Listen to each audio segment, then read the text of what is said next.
hiding unnecessary data and showing only required data to user. For that, we call it as a abstraction. We achieve it. It means in real-time application, user need some part of information out of whole information. Okay. At that time, we show only that data which is required to user and hide unnecessary data which is not required to user. We hide that data, unnecessary data from the user. So we do this, and this is called abstraction. To achieve abstraction, we use abstract class and interface. Abstract class is partially abstracted, means we can write some abstract methods and we can write some concrete methods into abstract class. We will see it by example.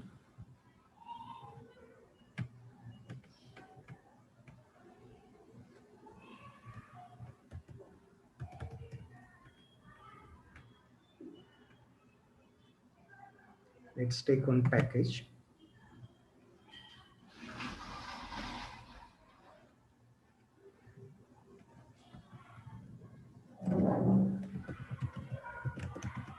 Abstract right. In this package, we will create one class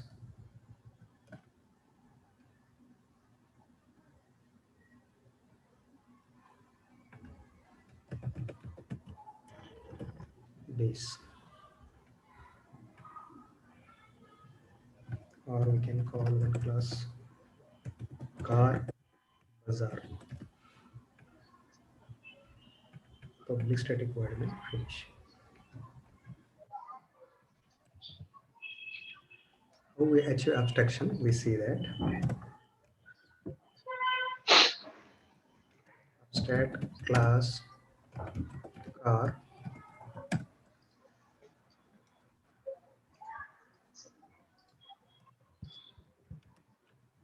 void description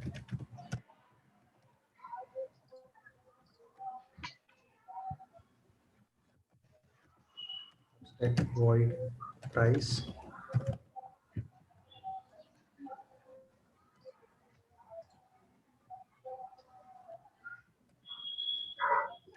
here I'm writing one class called Maruti Stains.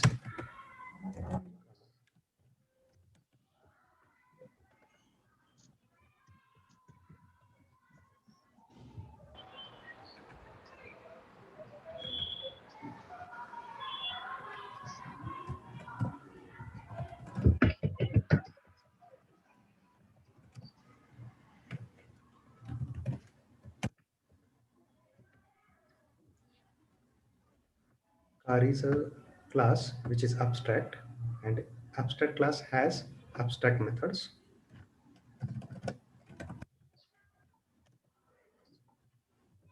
And the class which is extending to abstract class that should provide implementation, means definition to abstract methods. Abstract class will have only method signatures, but not definition. And whoever class extend to abstract class that will provide implementation or definition for all these methods. Otherwise, it will show error. If I remove this, it will show me error. It will say void implementation for price. Then let's give implementation for description method of Maruti car. Name is Maruti and price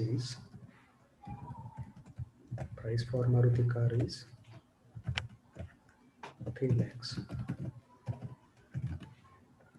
Again, there is another car. We will take another class for that car,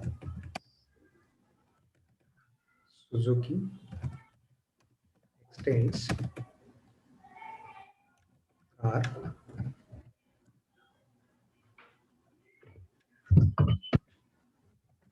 This Suzuki class also should provide implementation to description and price, but Suzuki's description will be different. It will be Suzuki and its price will be different. It's 5 lakhs.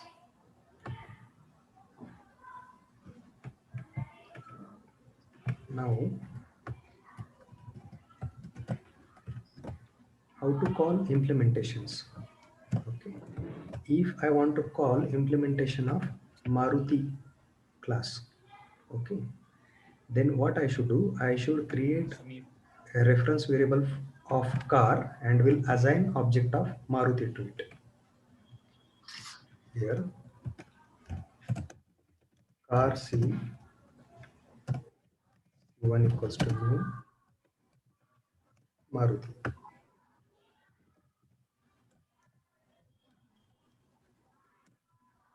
C1 dot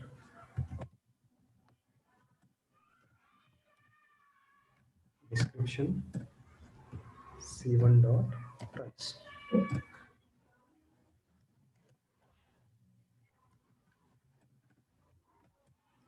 Here what will happen, only implementation of Maruti will be called. Now Suzuki cannot see implementation of Maruti's description. Okay, or Maruti cannot see price of Suzuki's class. Okay, so we are hiding here. Whatever is required to this Suzuki class or for to this Maruti car, that is only exposed. Okay, now we will run this.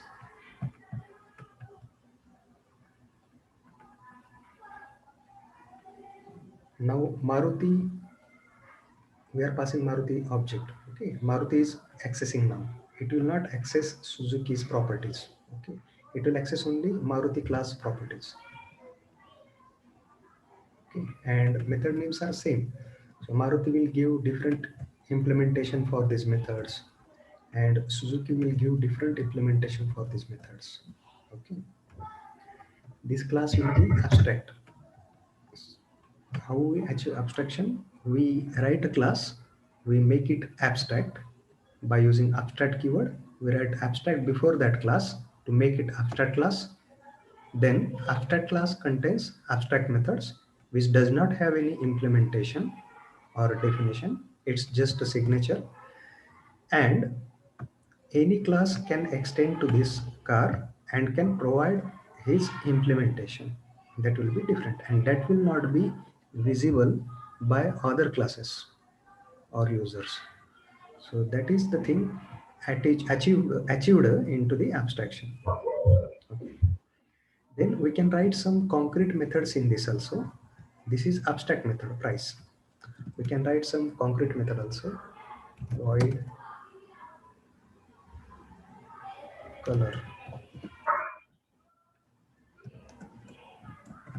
If there is something common for all classes, then we can write here concrete method. It means it will not be abstract. Here we can write system.out.println. Hi.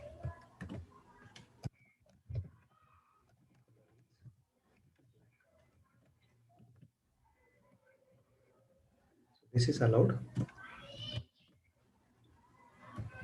Then this class is called, abstract class is called partially abstracted.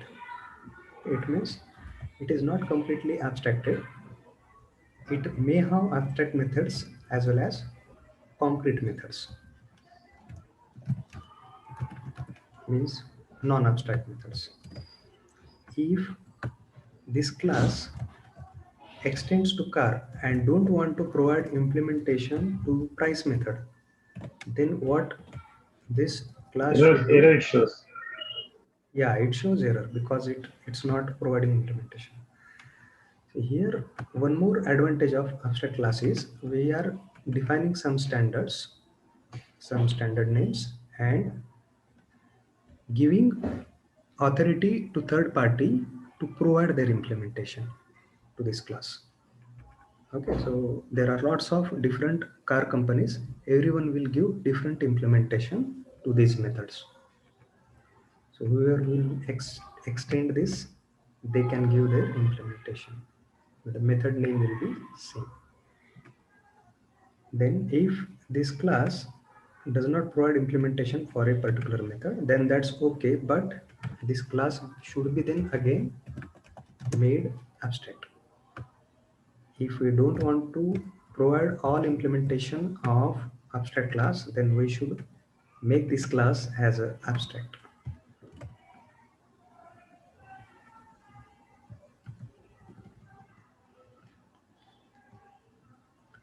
And then again someone will extend this Maruti class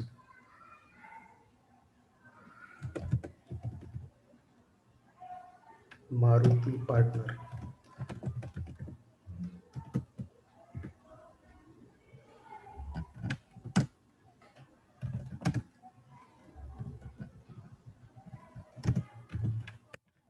Extends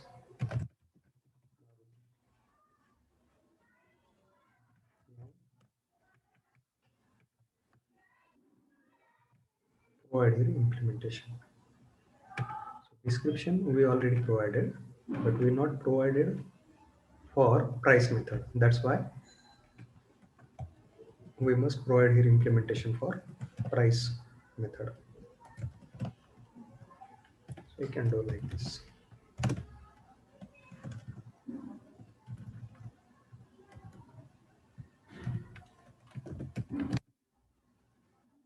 Price is 2.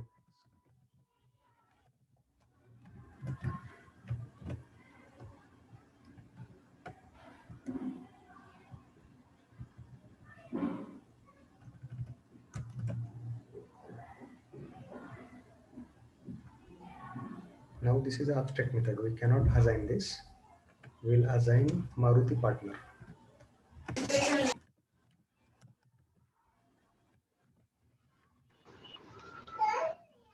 It's become partner, Maruti Partner, partner.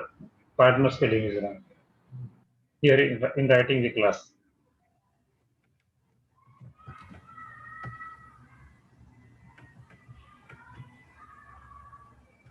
Maruti and price is 2 lakhs. And if Suzuki want to call its implementation, then cars, he will create first cars reference variable C2, will assign Suzuki object Suzuki. Now Suzuki don't have any access to Maruti partner. C2 dot description C2 dot price. Now we can see, we will see the implementation or output of this description and price of Suzuki. Name is Suzuki and the price is 5 lakhs. So this is how we do data heading in abstraction. Okay. Again, we can do using interface that we see. We can achieve abstraction using abstract class and interface. Okay, we saw how we achieve it using abstract class. So clear with this, how we achieved.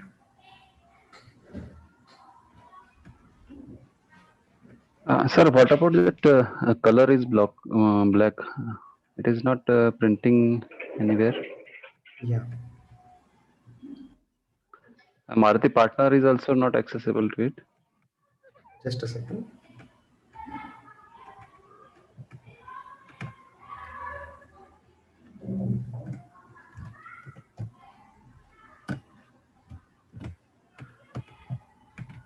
So what happens when you write concrete methods in this abstract class? Then which method you will put over here, whichever are common for all classes. Okay. If suppose all cars are available with white car, okay, then that is not needed to override in every abstract class. Okay, in every implemented class. Okay, no need to write here color, here color. because color, there is only white color or black color. Then that is if the property or the attribute which is common for all implementation classes, that is kept into the abstract class. And whenever you create object of implementation class, this is called implementation class because it provides implementation, and this is abstract class. So whichever things are common to all implementation classes are put into the abstract class. And when implementation class create object to create an object and assign to abstract class reference variable, that time that will be accessible, that concrete method will be accessible to everyone. It will be accessible to Maruti, it will be accessible to Maruti partner, it will be accessible to Suzuki, everyone. Okay, getting what is the meaning Right. of it? Yeah, that's why this Yes. abstract class is called partially abstracted. It's not a fully abstracted, because if user want to provide some implemented methods or concrete methods in it, then he can do. Okay, clear? Yes, sir. Now we'll see interface.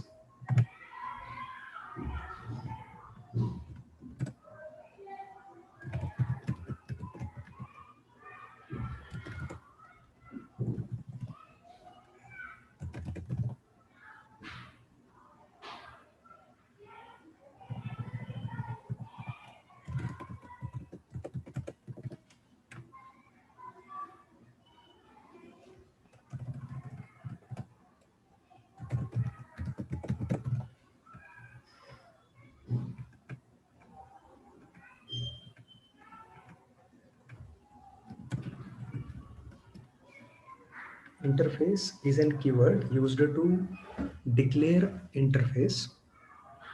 It's not like a class. It's a special type of class in Java, interface, and it is used to implement abstraction. When we want to achieve fully abstraction, that time we go for interface. When we want to achieve partially abstraction, that time we go for abstract class. How to write interface? Write interface keyword, give name to interface, Java app. Here are suppose two methods, void connect and void disconnect.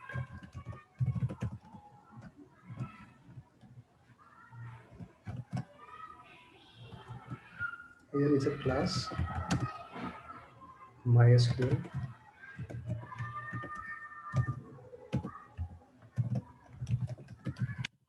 implements Java app. Now MySQL must provide implementation to these two methods. What happens? We can write these two methods as abstract. If we don't write also, then compiler will add abstract keyword at the compile time. It means whatever we write in interface, that will be always abstract methods. If we want, we can write abstract methods, but if we don't write, then at the time of compilation, compiler checks whether all the methods are abstract or not. If not, then compiler add abstract keyword before these methods and proceed ahead. Okay, then that's why sometimes we skip writing abstract here, then also okay, that keyword will be added by compiler. Now we provide implementation. This is a MySQL is an implementation class. MySQL DB, we can say. This is an implementation class. This class will provide its implementation to connect and disconnect method. Again, there is one class called MongoDB. This is also one database type.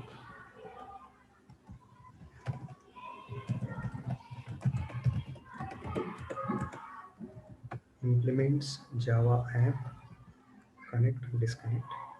Mongo MySQLDB will provide its implementation.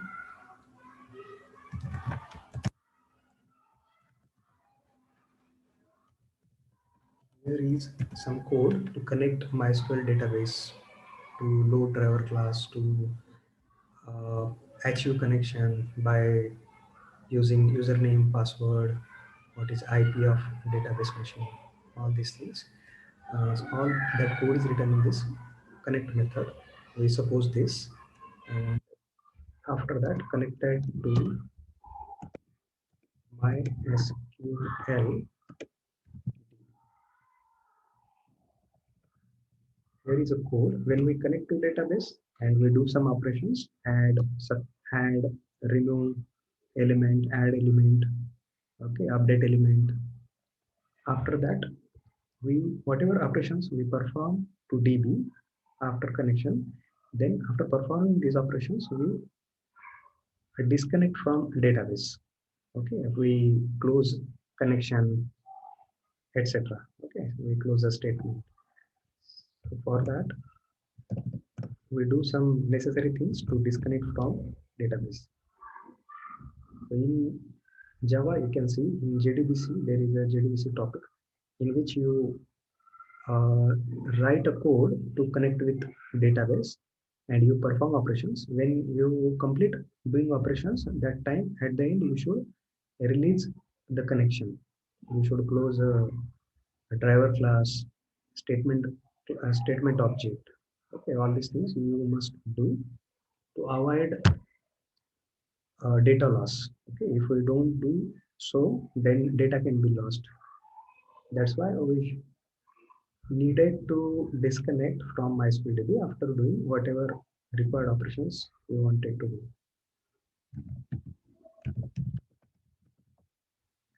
Disconnected from MySQLDB. Same way, the code to connect to MySQLDB will not be same for MongoDB. Okay, because it's driver class, its connection properties, all will be username, password, all these things, database name, all these things will be different for MongoDB. So MongoDB will provide its implementation. Here will be a different code for MongoDB connected to MongoDB. It's a database. And to disconnect from MongoDB, also code will be different. Disconnected from MongoDB.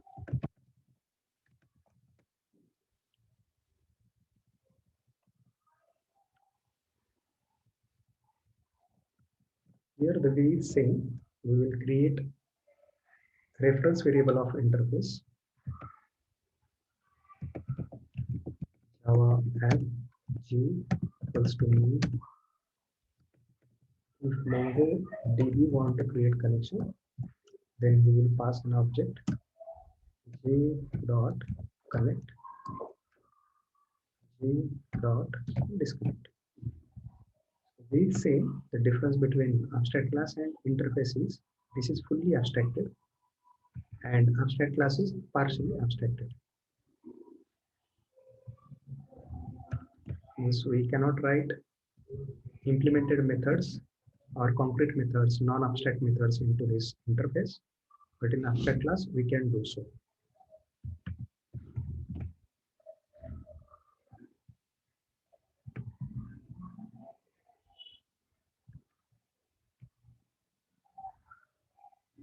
Here you can see connected to MongoDB, disconnected from MongoDB. MongoDB want to call its implementation. So he created a reference variable to interface, provided his object and called connect disconnect method, and those methods are called. Clear? Any doubts?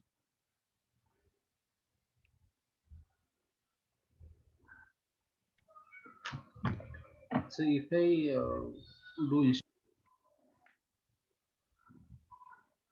this methods gives these procedures for connecting to MongoDB and disconnecting. Mhm. That will also be okay, no? Sorry, that is. That could also work, no? Means So yeah, instead of depends on, suppose MongoDB want to perform some operation. Okay, then what he will do, he will pass his object to interface reference variable, and then MongoDB's implementation will be called. But here what is happening, MongoDB is not able to call MySQL's implementation. That is hidden from him. You can take a different example, like if you go to ATM, that time when you swipe your card, okay, that time you don't see any details of other account holders balance or in statements. Okay, you are not allowed to see that. That is hidden from you. You can see only your balance. Okay, so this is a real-time abstraction example. Yeah, okay, but instead of this interface definition initially, interface Java app, instead of that, if I give abstract class Java app and want to connect to DBs, Mhm. MySQL and MongoDB, Uh-huh. it should work, no? Yeah, it should work. It will work. Only the difference is what? Interface will not provide you an authority to add unimplemented methods in interface. Okay, Okay. implemented methods, it means concrete or non-separate methods in interface, but abstract class will provide it. So depends on requirement. If your requirement is like that, my abstraction should be fully abstracted. There should not be any non-abstract methods or concrete methods. Then you go for interface. Otherwise, you go for abstract class. Okay. Okay. Thank you. Sir, hello. Yeah. Yes. Sir, here the database related operations where it will be performed, whether it will be performed in SQLDB implements in that method in that class, or if I want to perform it in main, how I can perform it in the main Okay. class? Yeah, here, what is the intention? It means why we are doing this, because we don't want to expose code of connecting MySQL DB. Okay, code to connect MySQL DB, there will be some code. Okay, we don't Right. want to expose this to other users. Right. Yeah, that's why what we are doing, we are implementing this Java app and providing some implementation. So this will be secured. It will not be having it will not give any authority to access it. Okay, no one can access it. Only MySQL DB can access. So that is we are Okay. achieving, because our intention is to achieve abstraction. So that's why we are doing like that. That is only related to connection. No? If once we are connected, Uh-huh. so we can perform any SQL operation in the main class. Correct, correct. Yeah, So we can do. okay, in that case, main class should have something like a connection variable, or how we can pass it to main. Yeah, in this what will happen? It will give you an object when you establish connection with database. That is an different topic called JDBC, Java Database Connectivity. In that, what we do, we import a jar. There is a jar. In fact, whatever we are learning here, the same thing the people implemented. MySQL people, what they say, we have a file in which we written an implementation to connect to database. Okay. Then when we develop some application, at that time, MySQL's jar file we should import in our application. Okay, we should add that jar into our application, and then we create driver class object. We create statement class object. Okay, then after that we can achieve the operations with database. Okay, so that implementation is there. We will provide. Then that jar file will provide us driver class. We do not have driver class in Java. That will provide driver class. That will provide statement class. Okay. Then with the help of that, we will tell that where is our database. Okay, we will provide what is IP, where the database is available, what is its port, what is its username, password, okay, to which database name I want to connect. So all these things we tell, and so this connect method will be different for MySQL DB. Okay, so that is a, but here intention is to know that every implementation class will have different implementations, and no implementation class will have access to other implementation class. Okay, that one we want to achieve here. That's why we are going to abstraction. So intention is to understand that here, and to do database interaction part here. Why I'm not writing the code to connect to database, because we are not trying to understand here in this topic. If we write that, then this will be a little bit difficult to understand. Okay, so I'm keeping it a simple that here will be a code to connect to database. If you want to do so, we need to download a jar. It's a free. We can go to Google. We can type MySQL jar, and it will be downloaded. We will paste that into our application. Then we will create object of driver class, we will create object of statement class, we will provide connection strings, then we will do database operations. Okay, so that's a different topic. So here the intention is to understand abstraction. Are you getting? Okay, sir. Yeah. Thank Yeah, yeah. Anyone else have any question?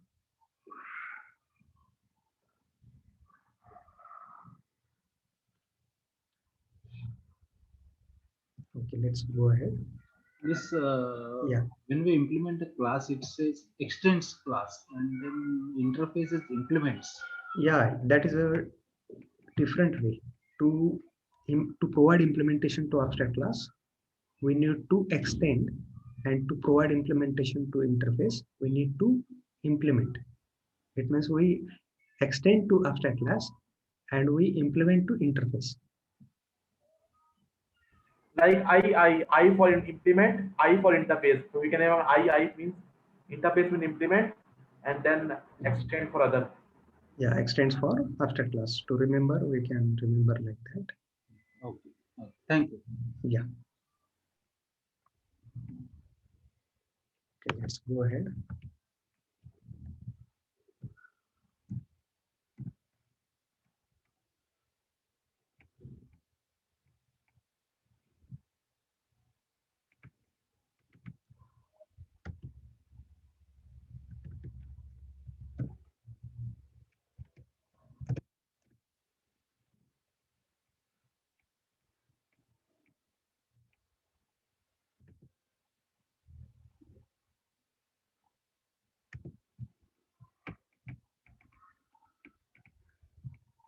Now we'll see exception handling.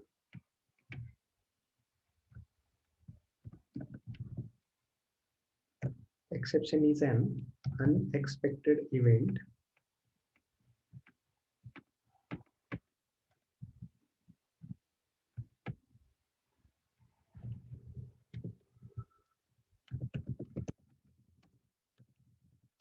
occurred during program execution.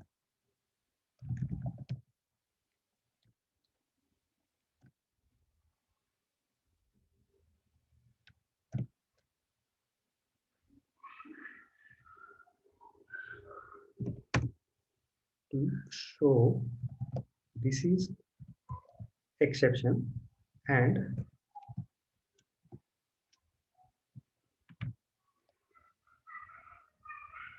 we must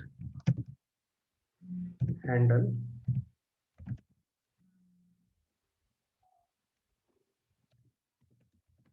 exception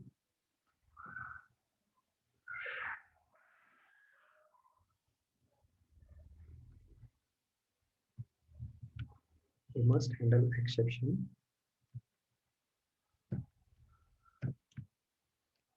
to avoid abnormal termination of when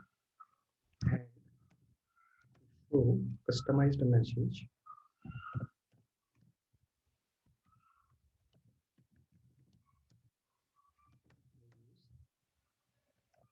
to exception handling.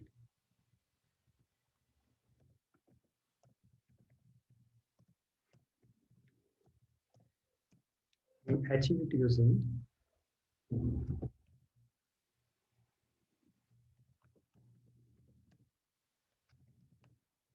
try, catch, lock.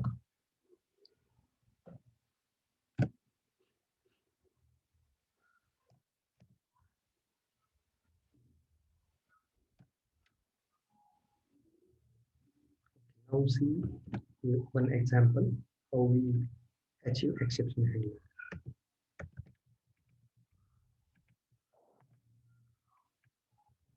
It's an unexpected event occurred during program execution that is called exception. We must handle exception to avoid abnormal termination of program and to show customized message. For this, we do exception handling.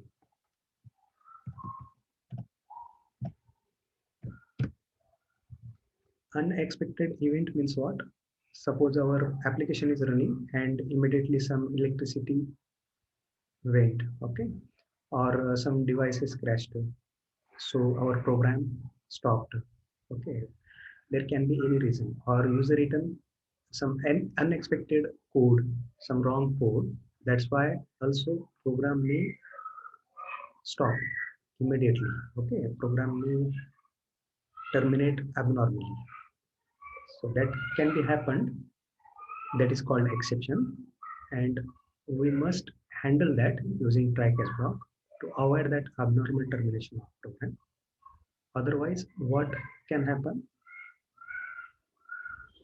Our data in database may lose, or memory may crash, devices may crash, memory may lose. Okay. So to avoid such a type of things, we must do exception handling.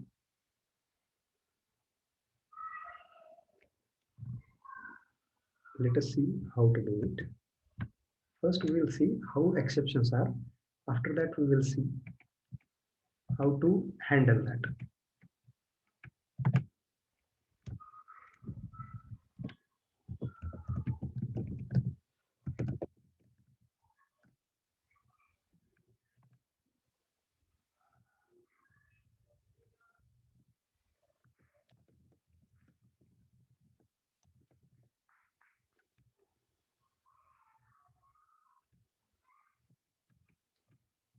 So when we say that exception handling of an exception, do we mean that the prevention of that exception from happening, or do we mean that a proper feedback is given when that exception occurs? Yeah, there are two things. One is there are two types: checked exception and unchecked exception. Checked exception, yeah, checked exceptions means compile time exception. What the Java people did to avoid some abnormal termination, to happen some unexpected events, to avoid that, what Java people did, they kept some checks, predefined checks. Okay. For example, if user is doing some input operation, then compiler understand user is going to do input operation, and here end user who is using this software or program or application, he can put some wrong inputs, and because of that program may break or abnormally stop, terminate. Okay, so this, for that what Java compiler do, it ask programmer at the compile time itself to handle that exception. It means however is possible, okay, for input. So there will be some limitation because that is a compiler, that's not a human. Okay, so compiler can understand some input related operation or some array index out of bound related exceptions. Okay, if we are doing some operation with database, that also there is a MySQL exception, that also there is also predefined check for to for MySQL exception. So compiler understand if we write code to connect to database, then compiler understand here might B, MySQL exception occurs. So compiler forces programmer to handle that exception. Okay, for IO and like that. So Mhm. this comes under checked exception, compile time exception, and something don't know by compiler. It means lots some compiler can guess some things that this can happen, but it cannot guess all the things. Okay, then those things, it means logical errors, comes into runtime exception. For example, arithmetic exception, it's an runtime exception, and IO exception is an compile time exception. So compiler can understand that input output related operation user is going to perform. So that's why he will force to handle that. He will show error that please handle this, then go ahead. But for arithmetic operations, compiler will not understand. It's an logical error. Okay, or any null pointer exception. This is also cannot be understood by compiler. This also null pointer exception also comes under runtime exception. So these are two types. One is compiler will force us to handle that, and another is we will handle for our safety side. Okay, okay. Okay.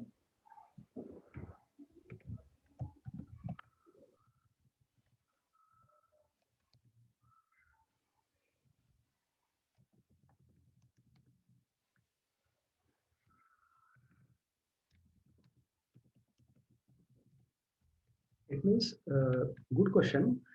When we are thinking like that, whatever code I am writing that may create some exception. Okay, we are not sure about our code. Okay, or we are near about sure that the here some exception may occur. Some okay, if we are sure with this, then we do their exception handling for safer side.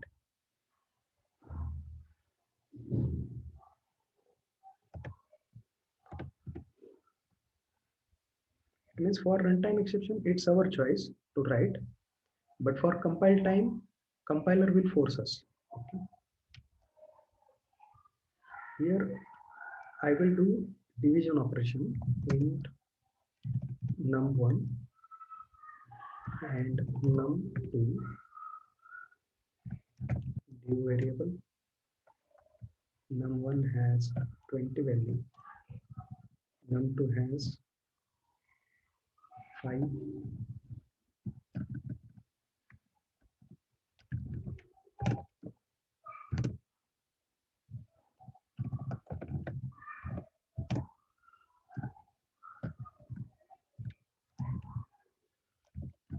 Division equals to plus div equals to num1 divided by num2.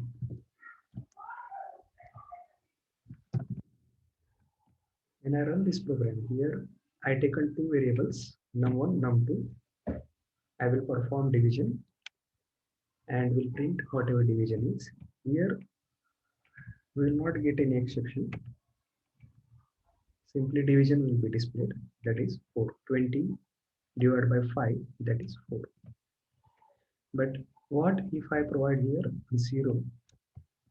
And we know in the mathematics we cannot divide by 0, but although we are doing this, if programmer is doing this, then what happens? Exception occurs.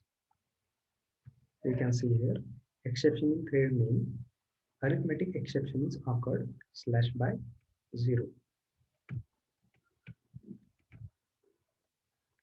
So this is an example of exception, how exception occurs. Now I need to handle it. That for that what I will do, because what impact can happen?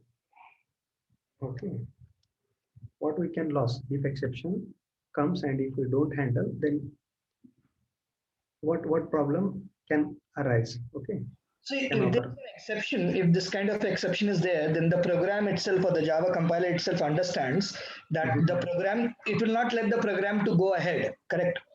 It will give error and the program will stop there and then and there itself.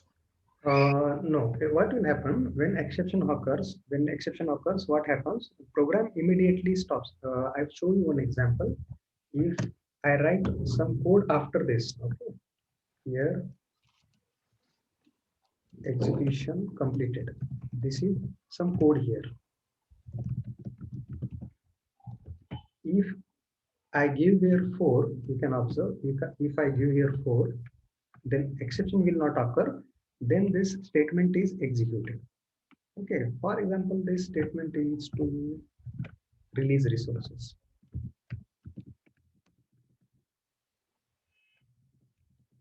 Like printer, scanner. And if this program does not have any exception, there is no problem. This line will be executed. And we know this line is very important to execute because this line is releasing resources, printer, scanner. We are using here, for example, if we are using here those resources for some purpose, printing done, scanning done. Here printing, scanning done, then we must release these resources after use. Okay, so that devices will not crash. When we release it, devices will not crash because we execute different set of codes. Now what happens if this program does not have any exception, then no problem. This will release resources. But what if exception occurs? If I give here 0, save it and run it, then what happens? You can see this statement is not executing. Resources are not releasing. Okay, means as soon as the exception is occurred, program terminated abnormally. Okay, it's terminated abnormally. It's not executing any statement after that, where at which line exception is occurred. After that, it's not executing statements. Okay, but this statement should be executed. So for that, what we do, we must do exception handling, and how we do using try catch block. Here, whatever code we think that exception may occur there, we'll put that into try catch block.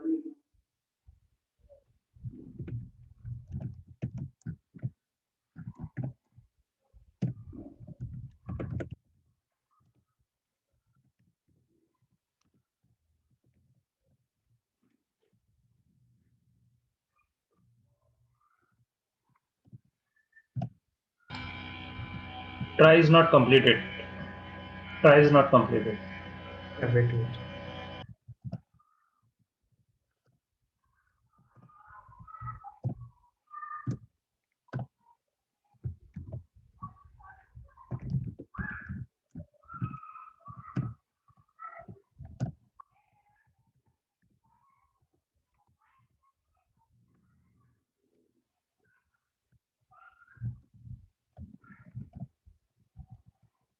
Sir, for try bracket is not closed.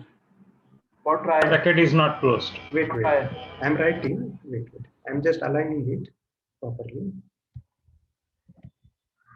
This is for class. This is for main. This is for class. Let's align this. So now class is closed. Main is closed. Try will be closed here. This is catch. Save.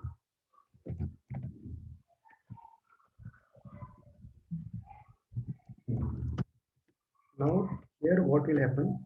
If exception occurs, then in any situation, these statements will be executed. Whatever we write, the statements which must be executed, those are very important. We put that into finally block. If here exception occurs, then it goes to catch. It shows us what exception is, and it will execute these statements which are very important to execute. Okay. And here we run that, and you can see printing done, scanning done after exception occurred, arithmetic exception. This is a runtime exception, and then this statement is executed because of exception handling. One more thing, what happens? This is a technical message. Customization. Yeah. So sometimes, good, very good. Sometimes user don't understand what technical message is. For example, if you go to book flight ticket and it asking you to enter which one ticket you want to book. Okay, first class, second class, and you must select there some character A class, B class, C class, and if you are selecting number, then what will happen? Some error message will come, and if that comes in technical language, then user will not able to understand because is not user is not technical. He will not understand coding. Then you don't understand coding, then you will not understand what exactly problem is. Okay, what where exactly he is doing mistake. So if he get a clear error message that please enter characters only to book seat, okay, then he will understand that okay, I need to give character input to book seat, not numbers. Okay, this will be advantage. Then he will, sorry, it will be more like user friendly. This is a second advantage of exception handling. Here I can, what I can do here, sometimes user may not understand what is it divided by zero, but if we give here some customized message like this, please divide by non-zero number. Now user will clearly understand that he is dividing by zero and we should divide by non-zero number. Here you can see now the message is please divide by non-zero number. Again, there are some rules like we cannot write anything between try and catch like this. Then we cannot write only try like this. We can write try catch only or try catch finally, and this sequence should be same: try catch then finally. If we want to write try finally, we can write that. If we want to write try catch only, we can write that. If we want to write try catch catch, that is also okay, we can write that. But here class should be different, exception class should be different. Here might be arithmetic, you can say null pointer.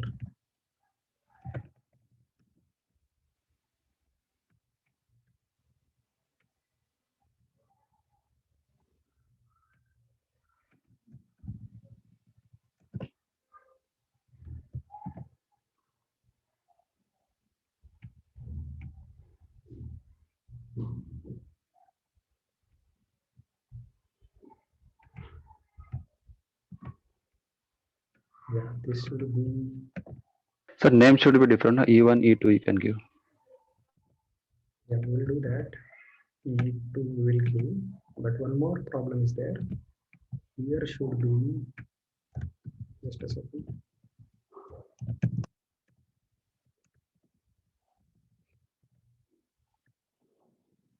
First we must give subclass, then superclass. This exception is superclass, and this null pointer exception, I exception are available in this exception. We saw how we extend superclass, subclass extend to superclass.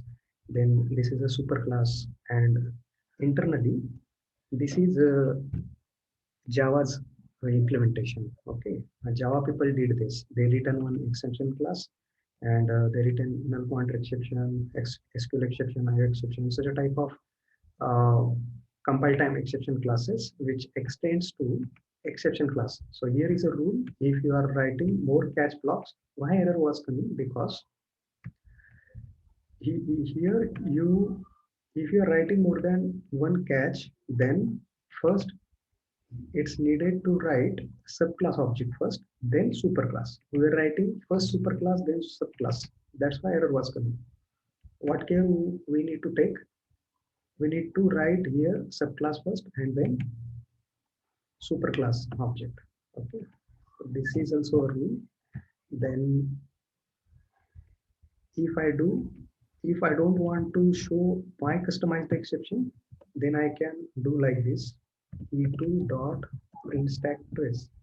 Then it will show whatever message available in this class null pointer exception, that will be displayed. If I want to show my implementation, my customized message, then I will write like this, system.out.println is divided by non-zero number. So we can do like this. These are possibilities, and curly brace is important. If we go for if else, then in if we can see, if us there is only one statement, then curly brace is not required. But if there are more than one statement, curly brace is must. In try catch block, either it is one or more than one statements. Try it. Its syntax is we must write curly braces. This is also a rule. Then we can write nested try catch blocks like this. Try, try under try. Then we can write try catching catch block also.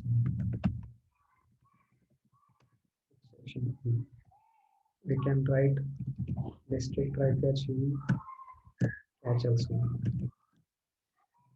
Here, try catch. So this is allowed.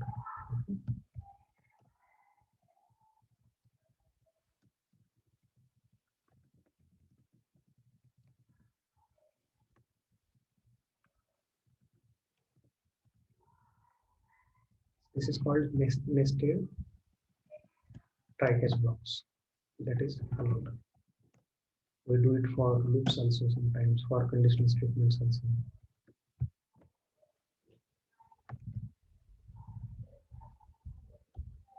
Okay, so this is what exception handling. Okay, any doubts in this? So if we write try and then finally, instead of writing catch, Mhm. will it give any message, or how will you understand that there was an exception? Then what will happen?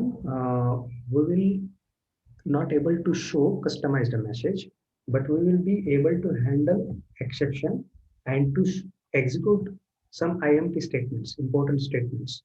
Okay, if we do so, then what will happen? If exception occurs, then here compiler will understand that he will see whether user written some message for that or not. Compiler will identify if user not written, then what it will do?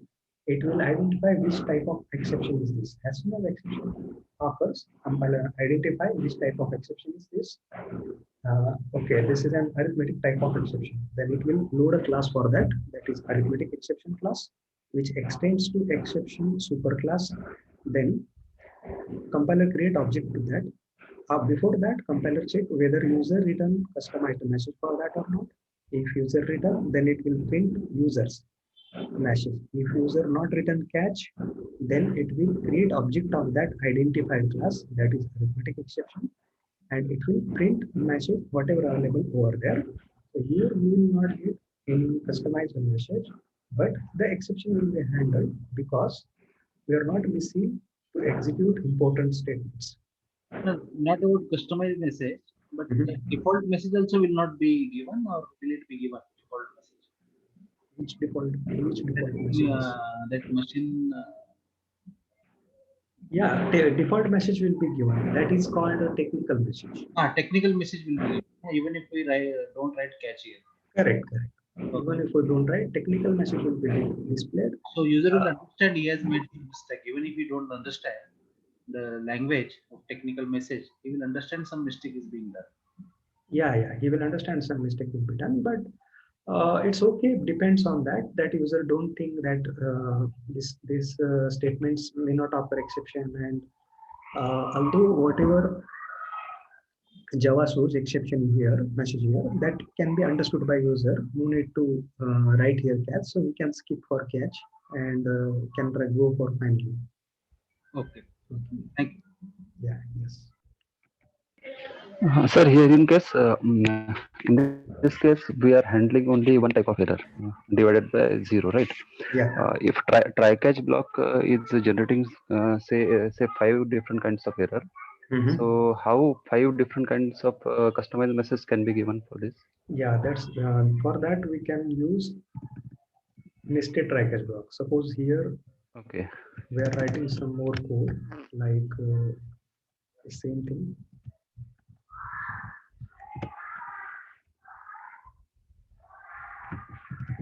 Age is greater than 20.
Please provide non-zero number for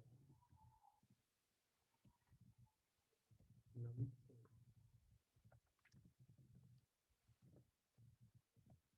And here message will be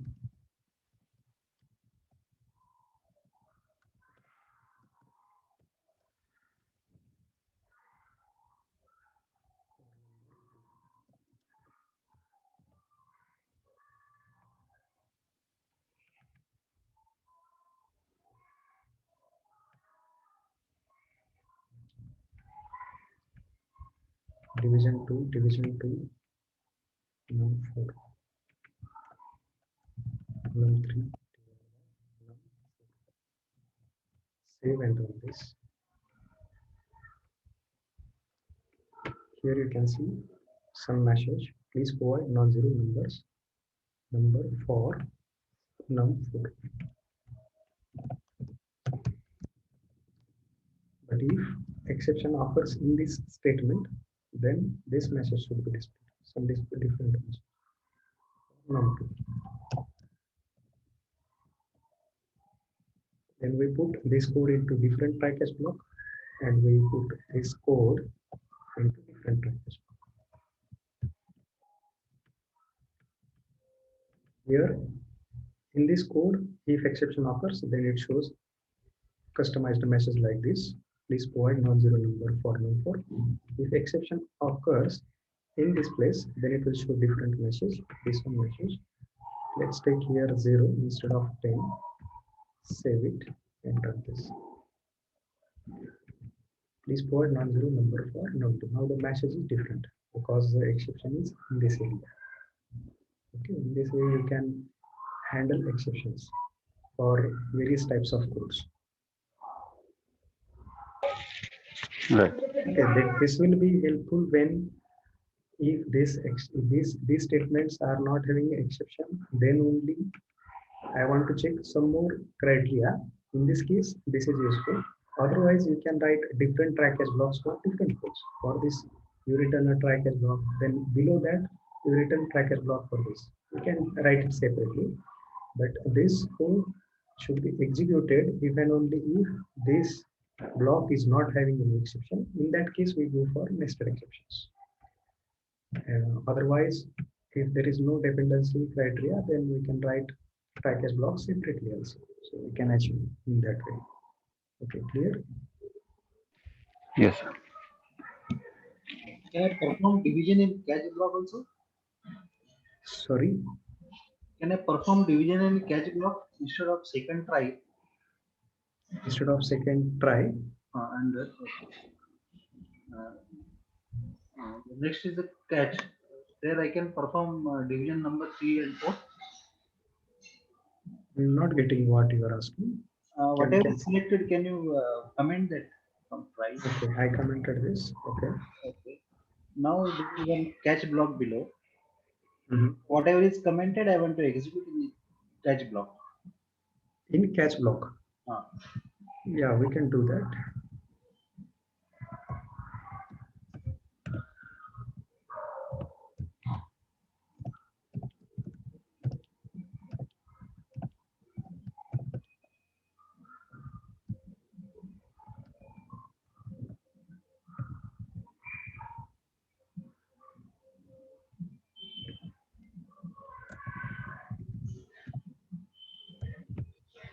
Yeah, because in try you can write try catch finally or try catch. In catch we can write try catch or try finally or try catch finally. Okay, this is allowed. Okay. Yeah. Okay, thank you. Yeah. Anything else? Clear? All things?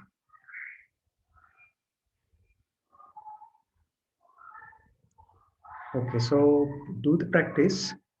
Tomorrow we will check your programs. Please send mail me whatever programs you do. I will check that and will reply you. And today's program also, please do practice and read all notes also. Okay. So today we will stop here. And if you have any queries, you can note down and ask tomorrow's session in tomorrow's session. Okay. So we will stop here and thank you very much for joining. 1 minute. So tomorrow being Saturday, So we will have the next session on Monday. Yeah, Krishan, tomorrow we will not take. Tomorrow we will skip. We will take on Monday. Yeah. So you have 2 days time. So whatever programs we have practiced, all of you can practice